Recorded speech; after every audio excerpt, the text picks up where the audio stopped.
Mga bes, mga higala, alam na tis. Ito yung mga wish ko na sana alam ko bago ako nagsimula ng thesis ko. Una sa lahat, ang kape hindi lang basta inumin, kundi isang tunay na best friend. Yung iyak-iyak moment sa keyboard, normal lang yan, Mars. Parang ganito kasi yan ang pagsusulat ng thesis parang sumali ka ng marathon, pero walang nagsabi kung gaano ba talaga kahaba yung takbuhan. Nung una, ang optimistic mo pa, kaya ko to, 1 buwan lang.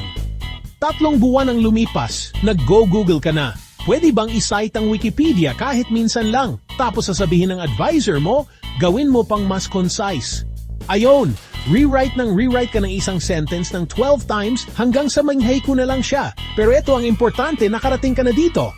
Matibay ka, pursigido ka, at malamang buhay ka na lang sa kape at tibay ng loob. Kaya mo yan.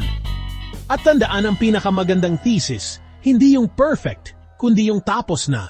Kaya go lang ng go, future graduate. Nandito lang kami sumusuporta sa'yo.